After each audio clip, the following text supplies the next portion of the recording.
Continuamos ahora todavía en esta cápsula con el marco abierto de significado de toda norma de derecho y continuamos diciendo que el motivo o RAS sostiene que el motivo por el cual una norma jurídica se interpreta es el afán de garantizar el cumplimiento de su función original. Y esto quiere decir poner de manifiesto el mensaje implícito en, en una decisión con autoridad. Todo esto se plantea un interrogante de importancia que es muy grande para este análisis, este apartado, este tema que estamos viendo, ¿qué significa que una norma jurídica sea una decisión de autoridad? Y en el marco del pensamiento raciano, la autoridad del derecho equivale a la pretensión moral de obediencia. Entonces, con esto podemos decir que toda disposición jurídica posee a su carácter perentorio o, si se prefiere, imperativo. Tal pretensión se comprueba en el plano del lenguaje, ya que para nada es extraño que los diversos mensajes jurídicos no empleen una fórmula opcional para motivar la conducta, sino que adoptan la de un orden. También podemos observar que la prueba de la pretensión moral de obediencia correspondiente al derecho es lingüística. Sin embargo, cabe la siguiente pregunta: ¿cuál es el fundamento de tal pretensión y, consecuentemente, de la autoridad del mensaje que requiere ser interpretado, actualizado y obedecido? Para Joseph Raz, el fundamento de la autoridad del derecho se desprende del significado lógicamente correcto del concepto autoridad, al cual puede arribarse mediante tres tesis vinculadas entre sí: la tesis de la dependencia, de la justificación normal, de la exclusividad. Y en primer lugar, la tesis de la dependencia se refiere a la situación que requiere, por necesidad lógica, de la categoría autoridad, y más concretamente, de una decisión autoritativa que resulte una razón de carácter obligatorio para actuar, y esto Raz denomina este tipo de razón excluyente. El ejemplo que aprovecha Raz para explicar esta tesis es el litigio. Ahí las partes contendientes poseen pretensiones distintas y, sobre todo, razones mutuamente excluyentes desde un punto de vista lógico, y por lo tanto insuficientes para definir un curso de acción aceptable para ambas. Requieren, por todo ello, un tertium pars, cuya razón para motivar la conducta de las partes sustituya a las que éstas mantienen. En segundo lugar, la tesis de la justificación normal de una autoridad, incluida la correspondiente al derecho, muestra la necesidad lógica de construir una solución que permita superar la carencia que previamente se ha descrito, la ausencia de una razón excluyente revelada a través de una decisión autoritativa. Y en tercer lugar, la tesis de la exclusividad describe la posición lógica que guarda la instrucción de una autoridad, así como la razón sobre la que se apoya con respecto a sus destinatarios. Y tal instrucción no se agrega a las demás razones relevantes al momento de evaluar qué hacer, sino que debe reemplazarlas. Ahora, también vamos a hablar sobre las coincidencias y divergencias con esta propuesta que dice Joseph Raz. La profundidad del pensamiento de Joseph Raz suscita acuerdos y desacuerdos, y en esta última parte se puede desarrollar un diálogo con aquellas de las ideas en el eje del argumento que él ha reproducido. Por ejemplo, se puede afirmar que la interpretación del derecho es necesaria a tal grado que, en ausencia de esa actividad, difícilmente se puede comprender y experimentar lo jurídico. Por esto, definir el derecho, como dice Andrés Ollero, como lenguaje vinculante, como espacio de sentido llamado a transformar la convivencia humana, para lo cual necesita que alguien lo piense y lo quiera. En definitiva, que lo interprete ininterrumpidamente, porque el derecho es un hacer humano inconcluso por definición, y como tal es siempre más que la suma aparentemente completa y coherente de normas aplicables bajo cierto esquema. Y es un esquema técnico y si esto es así, entre otras muchas cosas, la analogía y la equidad dejan de ser accidentes o excepciones tolerables en el ámbito de la interpretación. En cambio, se tornan recursos constantes o recurrentes e incluso imprescindibles para recordar que el derecho es un intento de decisión ajustada. Ahora vamos a hablar también rápidamente sobre el realismo verbal y vamos a hablar de que el realismo verbal es, o podemos decir, de un análisis lingüístico como la vaguedad, ambigüedad y carga emotiva del término derecho. Y hay dos concepciones del lenguaje que explican la relación del lenguaje con la realidad y que determinan la manera de entender el concepto de derecho. La concepción platónica, que considera que los conceptos reflejan una presunta esencia de las cosas y de que las palabras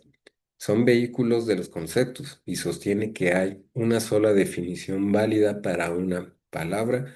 y que esa definición se obtiene mediante intuición intelectual de la naturaleza intrínseca de los fenómenos denotados por la expresión, y que la tarea de definir un término es consecuencia descriptiva de ciertos hechos, como Hermann Cantor Wicks la denomina realismo verbal. Ahora, concepción convencionalista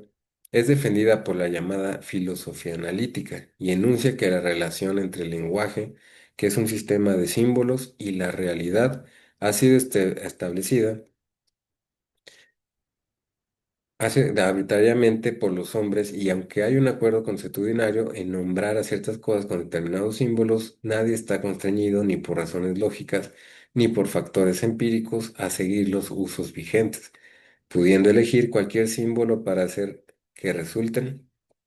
y hacer referencia a cualquier clase de cosas. Y para el análisis filosófico, las cosas solo tienen propiedades esenciales en la medida en que los hombres hagan de ellas condiciones necesarias para el uso de una palabra, decisión que naturalmente puede variar.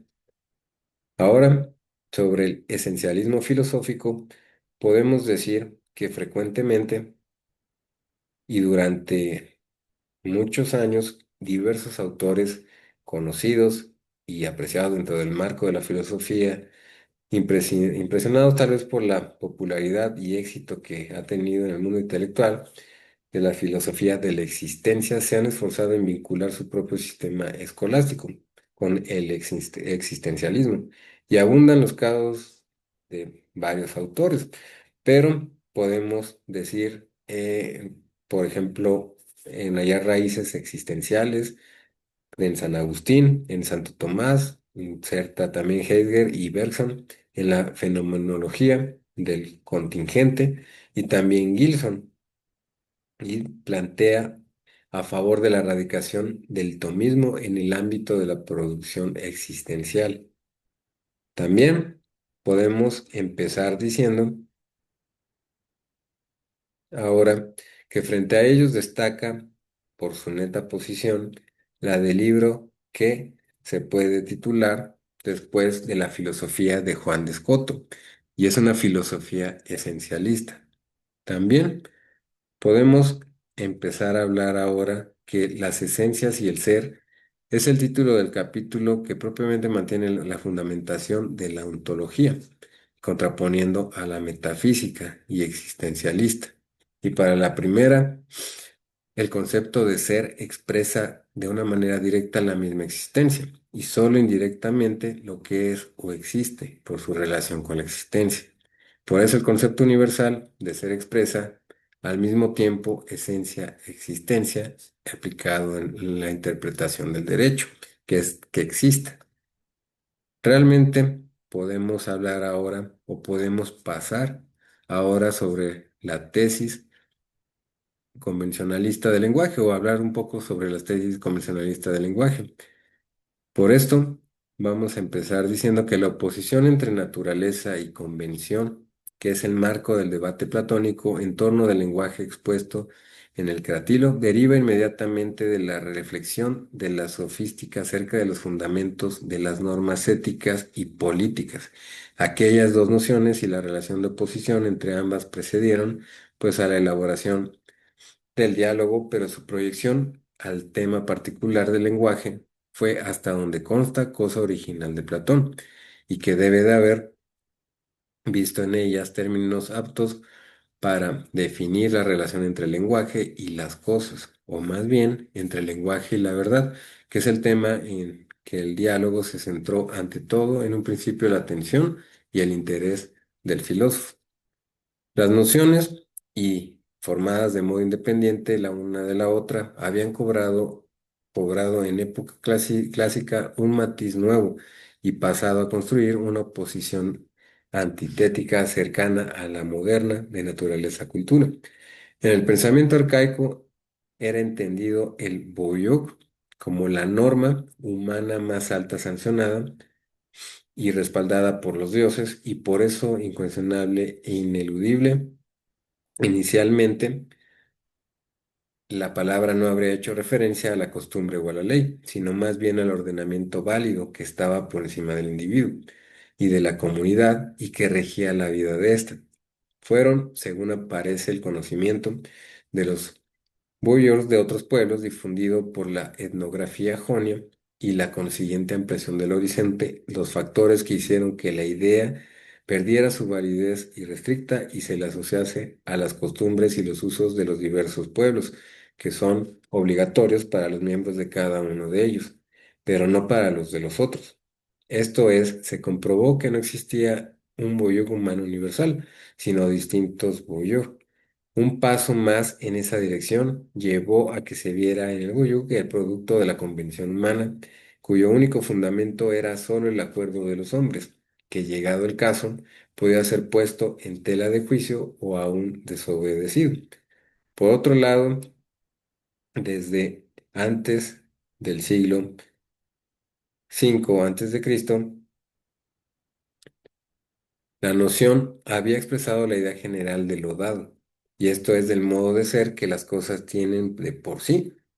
o lo que ella es real o verdaderamente son, y ello por oposición al occidental en lo subjetivo y lo fenómeno. Hasta aquí vamos a ver esta cápsula y vamos a seguir viendo sobre esta tesis convencional del lenguaje en la siguiente cápsula.